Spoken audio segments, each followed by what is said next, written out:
Hello and welcome to Straight Talk. I'm Aisha Subarkash. It was a long-awaited phone call that took U.S. President Joe Biden months to make. But when it finally came, it was anything but ordinary. During his phone call to Turkey's President Recep Tayyip Erdogan, President Biden reportedly said he would officially recognize the events of 1915 as the Armenian Genocide. A day later, he went through with his threat, appending decades of U.S. policy towards Turkey, and the blowback has been swift. Turkey's foreign ministry condemned the statement by President Biden, saying it had no legal basis and was not supported by evidence. Turkish officials also blasted the U.S. for using history as a political weapon to slander and create hostility towards Turkey. The diplomatic fallout is already in motion, with the U.S. ambassador in Ankara being summoned to officially reject Biden's statement. The public rift comes at a delicate time for Turkish-U.S. relations. The two have been on the opposite side of many issues, from the war in Syria to Turkey's purchase of S-400 defense system from Russia. Now, with the U.S. officially crossing a line that Turkey had warned against, the consequences could be equally as dramatic. Are we at the point of no return? Have ties been damaged beyond repair? And to break down the diplomatic fallout, joining me in this studio is Vehbi Baysan, who is an assistant professor at Haldun University. From Atlanta, Ali Demirdas, he is a political analyst. And from New York, Meirowitz, he is a professor at the State University of New York Maritime College. Gentlemen, welcome all to Straight Talk. It's good to have you on the program. Vehbi, let me begin with you. What's your take on Biden's recognition of 1915 events as genocide, and why do you think it is now? Well, it's widely interpreted as a political decision because I don't think it's based on thorough study or research on what had actually happened in 1915, and let alone take in both sides' opinion on this in just and come up with a decision. So it is unfortunate, in my view, because U.S. could play an important role, a constructive role for both sides, because these matters are very difficult for both sides. So, but U.S. choose to have a political decision. Every year in 24th of April, we were here, really the tension rises, and then 25th, oh, great, U.S. didn't accept it. Now, it would eventually happen. However, I was really personally expecting that U.S. would take both sides and be constructive and kind of guide them into a reconciliation somehow. Well, it's very interesting because I don't think the U.S. administration fully comprehend what the consequences of this decision. Now, we said it's political, and Turkey will react, which did, and we can expect in the near future some more. But it's not going to solve the problem on the ground. So that's why my expectation was actually more intervention in, as I said, perhaps scholarly, perhaps as a mediator that building trust between two sides, Armenia and Turkey, and hopefully both nations would come up with some sort of understanding each other and move on for better relations in the future. All right, let me bring in Ali. Ali, is this a legally binding decision? How would the diplomatic fallout look like in the short future? Honestly, I wasn't expecting Biden to utter the word genocide because I call his action as a geopolitical suicide on America's behalf. At a time when China is posing a great challenge or a threat to American supremacy globally, at a time when Russia is threatening the Black Sea and European continent, and Europe is turning its back to Washington, it makes no sense for Biden to try to incite anger in Ankara and alienate Turkey even more. With regards to the decision or the word being having legal implications,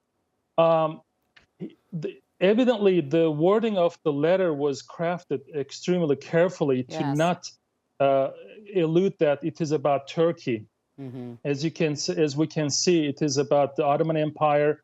He even used the word Constantinople to detach the history from today's the Turkish Republic. But I during those believe- Ottoman times, it is known that it was Istanbul. So some experts Exactly. say that actually it was a reference sent to Greece to please the Greek public opinion. Would you agree on that? Absolutely, I absolutely agree. When the Hagia Sophia was transformed into a mosque, Biden was one of the American politicians who reacted to the decision the most. I believe when I saw the word Constantinople, the first thing that came to my mind, he was basically making his point that he was upset with the Hagia Sophia decision in Turkey. So it refrained mentioning the Turkish Republic, as well as in the letter it said it is not intended to cast blame, but to ensure what happened is never repeated. So, Mark, what useful purpose does it serve for Washington to issue such a condemnation? I think you have to look at this a little bit differently from the American perspective. First of all, if you look at the history of this, Biden has apparently always said, and I looked at Samantha Power, former UN ambassador's tweets, that Biden always said, if I become president, I am going to make this statement. And we have seen since Biden's administration that what he says he wants to do, he does. And he wanted to do an Iran deal, he's doing an Iran deal, even though everybody says, don't do that. Pull out troops from Afghanistan. He's pulling out troops from Afghanistan. He does what he wants. Now, I don't think that Turkey should overreact about this, even though it is a deeply emotional issue, a deeply impactful issue in Turkey, because we have the upcoming NATO summit. This is very important for Turkish-U.S. relations. And what you don't want is to cloud that and interfere with that on this issue, even though this is a very important issue that has resonated across the Turkish nation, no question about it. But even to be very candid about it, if you look at all the statements every year on April 24th, the only real difference, to be very candid, was the use of an Armenian term, medzirgen, which meant not to euphemism for genocide. It didn't use the word itself. Biden used the word.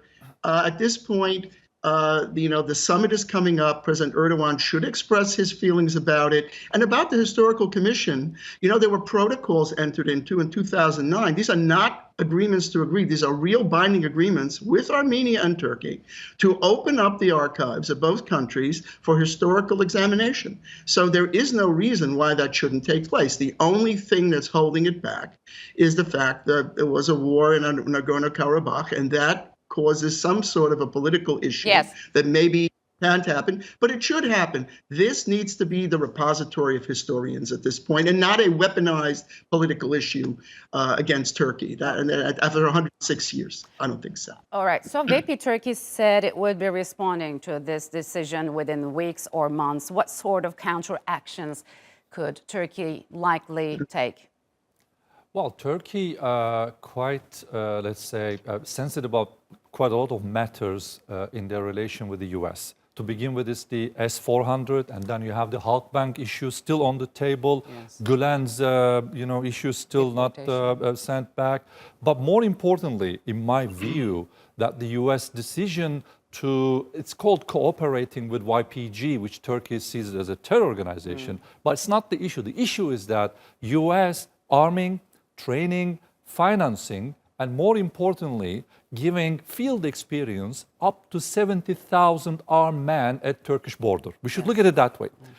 In the pretext to fight against ISIS. This has not been still resolved, because we know for a fact that after ISIS disappears, which we know that's going to really, one day it will happen, US will not take that 70,000 YPG militia, whatever you call them, back to the US and put them in the US-Mexico border. They're not going to do that. They will simply pull out, and then in the near future, the tension will grow further, and these weapons will be directed into Kurds to Kurds, Kurds to Arabs to Turks, whatever you name it.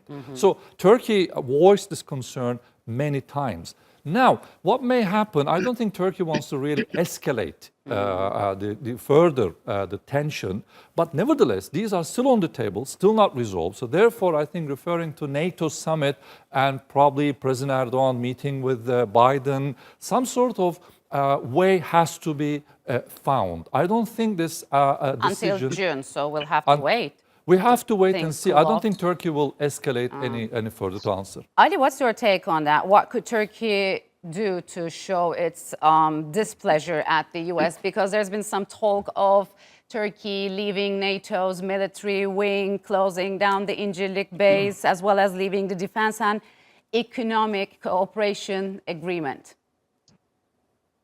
With regards to NATO, let me tell you, Turkey is not going to leave NATO, and neither NATO is going to let Turkey out of the alliance. That's the fact. So what I'm seeing in the future as a countermeasure from the Turkish side is I have three options that I'm seeing. The first is with regards to Cyprus. The negotiations are going on in Geneva. What I'm expecting is the Republic of Northern Cyprus is either going to be recognized by certain independent states globally, or it is going to be part of Turkey. And the second is I'm expecting some sort of comprehensive military incursion in Syria to wipe out the YPG terror organization. And the third, I think this is going to happen in the near future before the end of 2021, that Turkey is going to open the discussion of the status of the Iraqi cities of Mosul and Kirkuk. But Ali, wouldn't these all steps further escalate tensions between two NATO allies as well as Turkey's relationship with the European Union? What the Turkish government reacted to the recent letter basically tells me that the situation is going to escalate to the point where we saw in 1960s. So it is going to be a damage control in the bilateral relations. Okay, so Mark, what's your take on that? What kind of ramifications this decision will have on the two-country relations? I think we should invite my distinguished colleagues into these negotiations. These are very good ideas. By the way, leaving NATO is not an option because there's no way to leave NATO. There's no technical way to leave NATO, and Turkey is going to be in NATO, that is for sure. Now, the problem right now for Turkey in light of the situation is Turkey's leverage. I think that Turkey's leverage is very limited on these issues for the following reasons. Number one, the Turkish economy and the fragility of the Turkish economy. And secondly, the S-400 and the relationship with Russia. These issues sit there as very, very distinct issues in the U.S.-Turkish relationship. The way to respond to them is at a summit in a one-on-one with President Biden. And Turkey, I believe, has to be very cautious and circumspect in overreacting, even though this issue that just came up is very hurtful and very emotional and very problematic. Now, in terms of understanding this issue, in terms of the Congress, 100 congressmen wrote a letter to President Biden. In 2019, we had resolutions on Turkish Republic Day, can you imagine, on this issue? So there is a feeling in the government, the Democrats now control the House, the Senate, the presidency.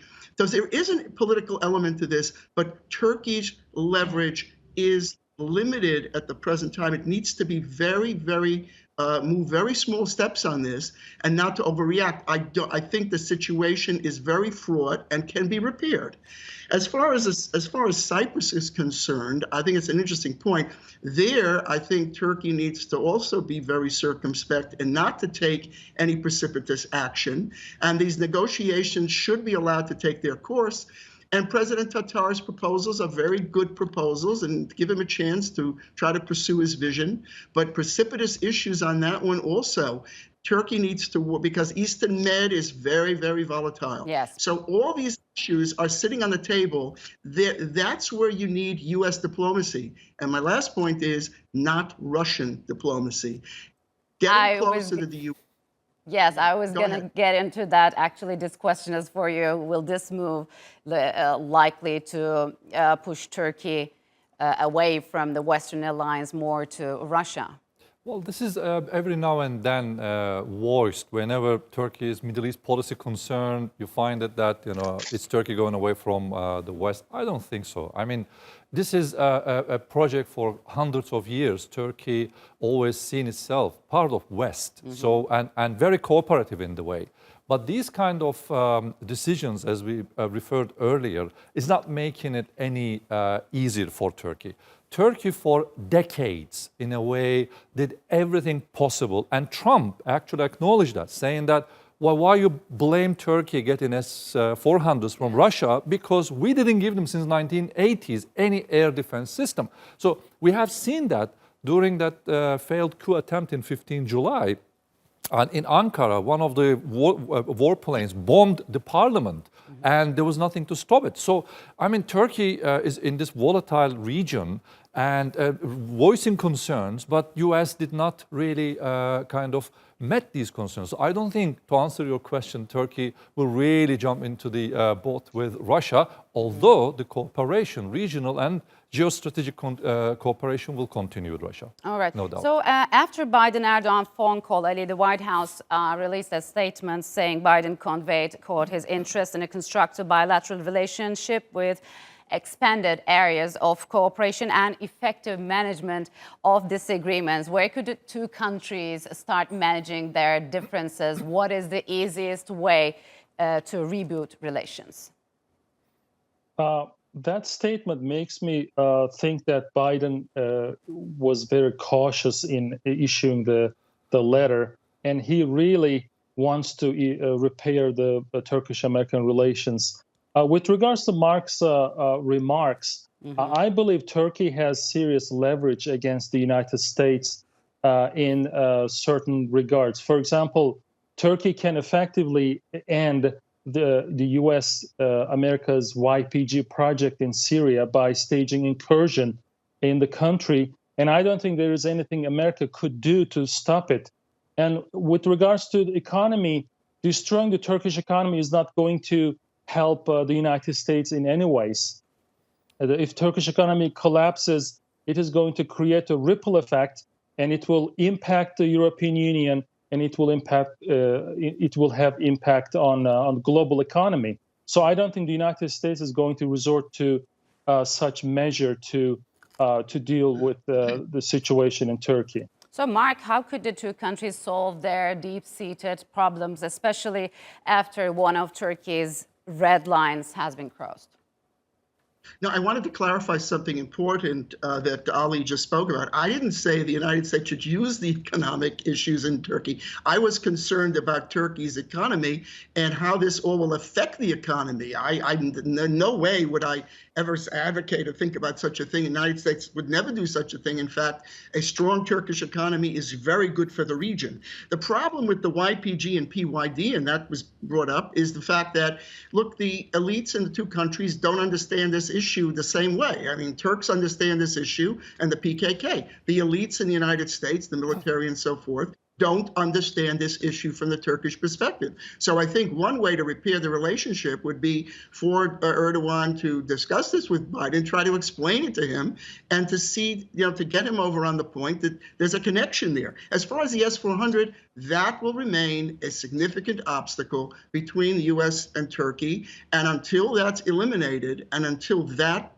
issue is taken away, and that is, and the S-400s are put back in the boxes and maybe sent back something or do something with them, that is an issue that has been raised up and down by the in the Trump administration, which was very friendly to Turkey. Now Biden has this issue, and look, Biden is calling Putin a killer. He's sanctioning Russia. So Turkey's trajectory, I think, if it wants better relations with the United States, is to have better relations with the United States and eliminate this S-400 issue.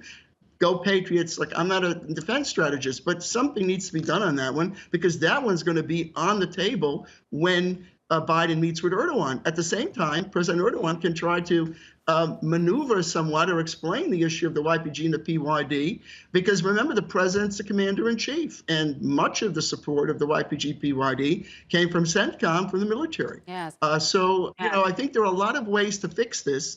And I think we need to have a good relationship for the region and for the world. That's what I'm hoping for. Mark says Turkey and U.S. do not understand one another. Yeah. But we know that, I mean, President Erdogan is in power for the last 20 years, and he had actually worked with Biden. So the two leaders know one another very well, and also their countries' positions. So what's behind this, let's say, hostile attitude against Turkey now? Well, it seems that there are certain degrees of understanding. So like there are things you understand, and then you more understanding and most understanding. But in my view, I think the major problem is that in the US, as well as in Europe and certainly in the UK, the departments of Middle Eastern Studies shutting down one by one, the professors retired, never replaced with the new ones. And the US policy in the region significantly suffers. Now, it turns into taking such a decision, extreme decision, blaming Turkey in a way. How polite it is doesn't really matter how you dress it. It's in fact, you are blaming Turkey. And not only blaming, calling Turkey with genocide, and then saying that let's improve relations. It's not going to work that way. Or, as I said, station 70,000 armed men, train them, finance them, and then leave them there, or all this heavy weaponry. What's going to happen to them in the region when US pulls out, as they did from Afghanistan? So I think they need more advisors to the government, actually, who understand regional politics and the concerns of the states in the region. Now, when it comes to the, I don't know if you have time, but 1915 is extremely important. It is the President Wilson's principles, right to self-determination, provoked the minorities in the region. And Ottoman empires, in the middle of the World War I in 1915, reflexive attitude, and whatever happened, happened. And this has to be investigated, researched scholarly, and then I think a reconciliation should be sought. We are not saying nothing happened there. Turkey is not saying that. But Turkey is saying that let's find out what exactly happened and try to find an answer to it before being blamed. But unfortunately, Turkey, we can blame the governments, etc. It's the easiest thing. But it's not really, the decisions are not helping these kind of decisions. Let's remember Turkey hosted by, when Erdogan said that 180,000 Armenians in a quote-unquote working in Turkey illegally, which means Turkish government turned blind eye so they can make their livings. I think this friendship should be promoted. Yeah, so Ali, what's your take on that? Why do you think countries like the United States didn't go through proper channels like the 1948 UN Convention on the Prevention of Punishment of crime of genocide instead of making unilateral statements? Yeah, because the U.S. is, in quotes, still superpower, and Washington still believes that it is 1991, where the world was a unipolar arena, but it is not the case anymore. So why the United States did it? The United States likes to punish Turkey whenever Washington feels like Turkey is in the way of doing business. So in this case, the YPG, Biden was very angry with the Turkish incursions in Syria in 2019. So I think this is the genocide letter is the result of that action. So, and lastly, Mark, what is the way out of this impasse? I think it's easy, not terrible, based on our discussion today. I think that the discussion at the summit will be very productive. And as far as the United States punishing Turkey, on the contrary, I think that if you look back broadly at the history of the U.S.-Turkish relationship, it's definitely true that America and Turkey have had some glitches and disagreements, sometimes very powerful disagreements, but at the same time, there's a continuity in that relationship going back to Truman Doctrine and all the way up until the present time, where good relationship between Turkey and the U.S. is essential to the stability of the region. And so I don't see precipitous moves, hopefully, going forward on either side. But remember, the point about Biden is he's the president, he's a politician, and he was reacting also to something that he wanted to do, and he did it. And I don't think we should overreact and look at that as something even though Turks are upset about it, and understandably so, I think you need to move on, take the shock. This was the recommendation of Ambassador Jeffrey, who's a very, very keen observer of Turkey.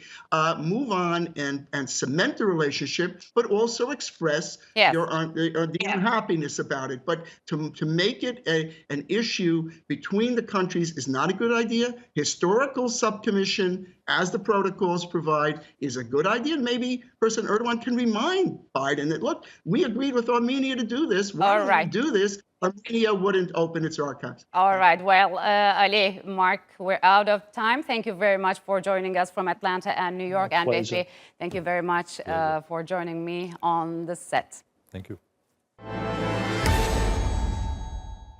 And that's all for this edition of Straight Talk with me, Ayşe Süberkaş. If you've got any comments, follow us and tweet us at Straight Talk TRT. Also, don't forget to subscribe to our YouTube channel. Until next time, take care and goodbye.